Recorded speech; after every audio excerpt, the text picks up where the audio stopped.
Assalamu alaikum. My name is Arsala Tariq and I am a student of 5th Prof Morning and my roll number is BP1650042 and my assigned drug is ascorbic acid.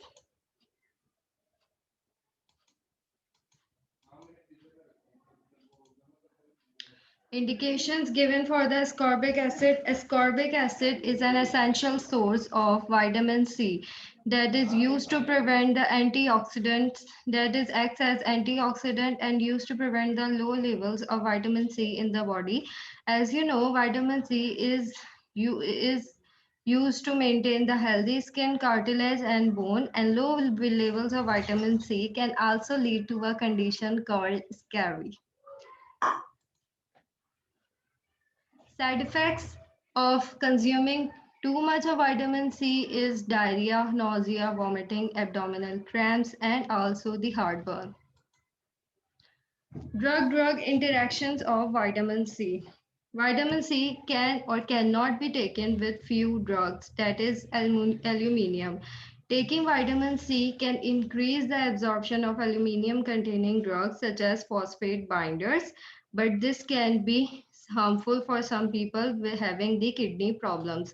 Chemotherapy. Chemotherapy, as vitamin C acts as antioxidant, it can interact with the chemotherapy of cancer patients.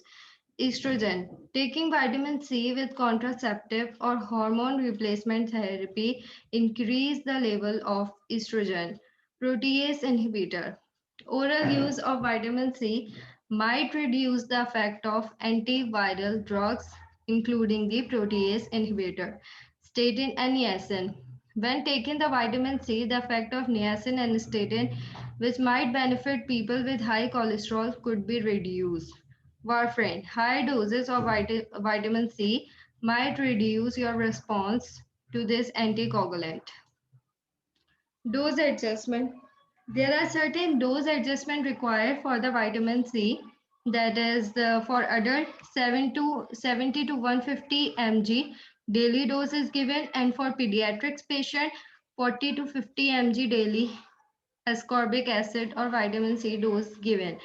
For pregnant women, we have a age criteria, that is 85 mg per day, not to be exceed 2000 mg per day for normal. But if the woman is less than 18 years, then the dose must be reduced to 80 mg and not to exceed to 1800 mg per day.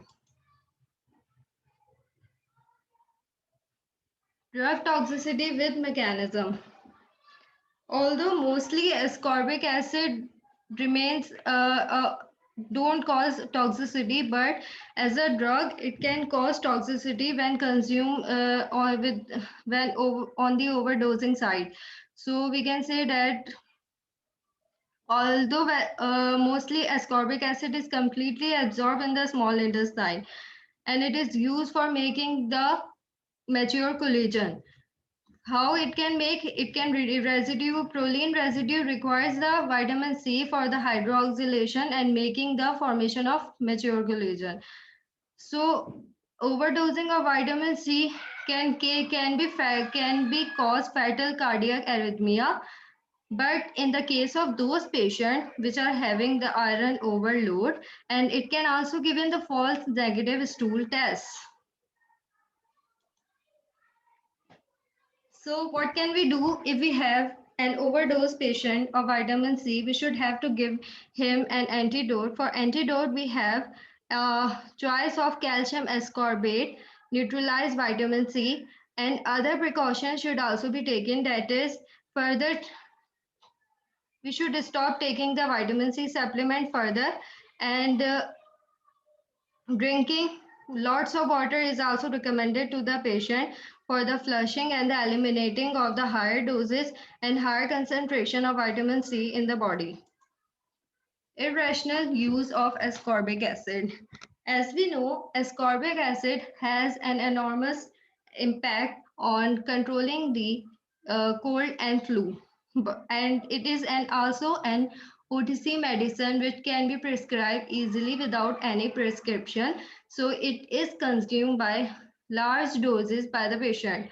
So, as for megadose vitamin C to prevent treat the common cold, the news is not good. An analysis which occurred in the 2005, a number of trials that vitamin C supplementation reduced the incidence and intensity of the cold. The trials in which vitamin C was introduced at the onset of cold as therapy did not show any benefit in doses up to 4 grams daily. That is, consuming too much vitamin C cannot combat the situation and the intensity of the cold. So you must be careful while while taking ascorbic acid regularly. We have different brands of ascorbic acid available. Firstly, we discuss about the lower, cheap, or easily available ones. That is the Secon tablet, 500 mg chewable tablet. It is the manufacturer of these are the Abbott company, and it contains about 500 mg of ascorbic acid.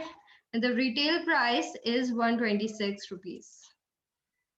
Now we have second, this is the IV preparation of ascorbic acid, which can be given for the chronic and acute conditions like scurvy, or we have a manufacturer जो है वो है MacGaff Pharmaceuticals, and we have an IV preparation also.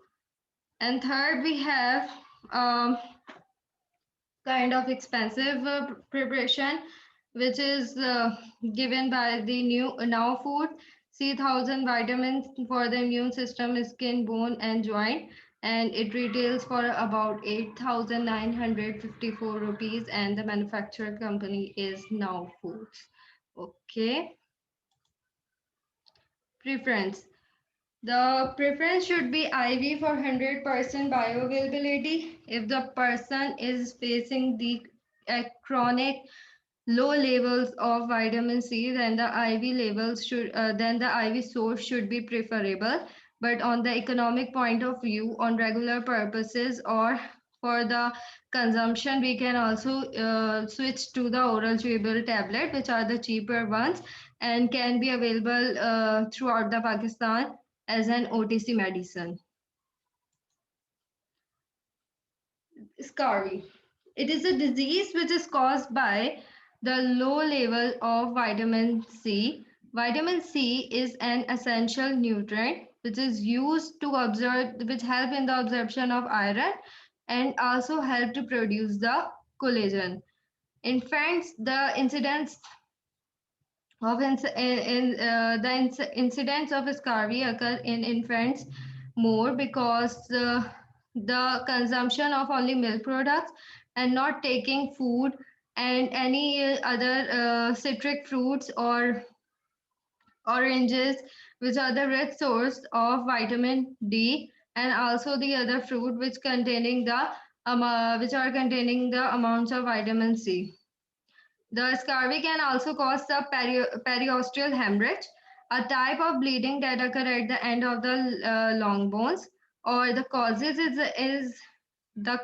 is an insufficient take of vitamin C or ascorbic acid, which we need to be combat. Now proceeding towards the case study, we have a case study as a 20-old month old boy was admitted to the Department of Pediatrics because of the musculoskeletal pain, irritability, and fever. His past medical history was remarkable for psychomotor developmental delay and a seizure disorder term managed with long-term carbamazepine and valproic acid administration. He presented with a 3-week history of increasing bilateral knee pain and no history of trauma, but bleeding of gums are reported.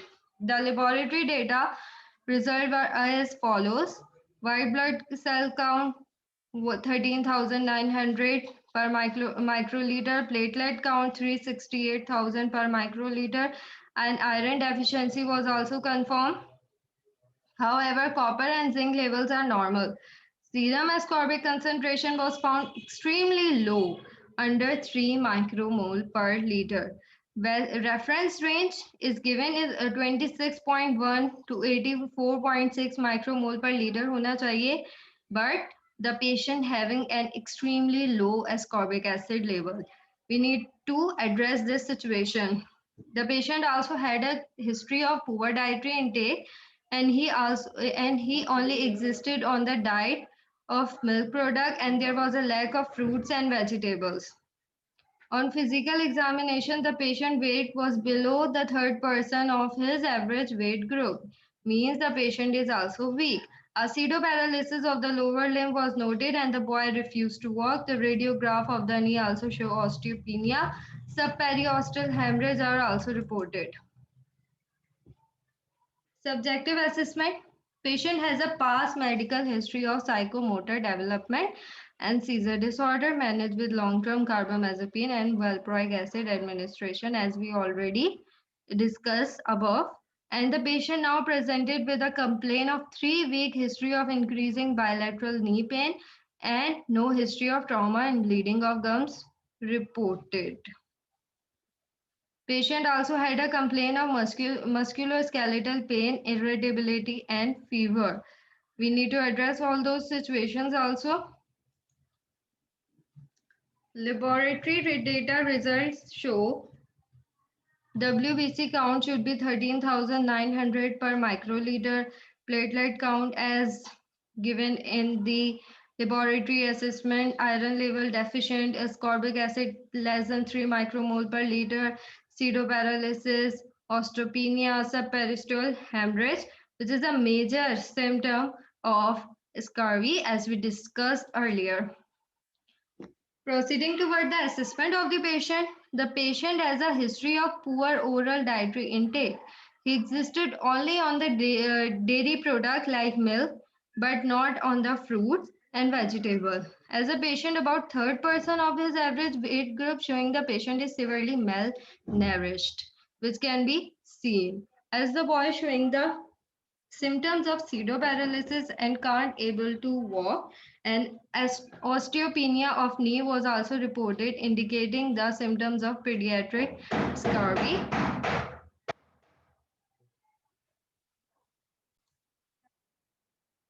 As the boy showing the symptoms of pseudoparalysis and can't able to walk, and osteopenia of knee was also reported indicating the symptoms of the pediatric scurvy. Osteopenia is also an indication of pediatric scurvy. And musculoskeletal manifestation and bleeding of gums are an important indicator of pediatric scurvy also. Subperiosteal hemorrhage is also an indication of pediatric scurvy. Subperiosteal hemorrhage as a subperiosteal hemorrhage, that is the bleeding of the along the bones, end of the bones, which we discussed earlier, that is the indication of scurvy. Plan. What should be the plan of also? Here we can assess that the patient having scurvy, but now towards the we proceed towards the plan, that is the diagnosis of scurvy was confirmed and the child was treated with 500 mg of vitamin C daily. His mother was educated about the dietary modification. 2 weeks after vitamin C administration, the child pain and the condition is improved. So, by addressing the situation, we came to know that the small children should take vegetables and fruits having citric acid and other nutrition along with the dairy product, that is milk. Their diet should be consumed of the special healthy vegetables and fruit which can be given to them, so we so not any problem occur like scurvy in their childhood or any other. Here are the references you can see. Thank you so much, and here I am ending my presentation. Thank you.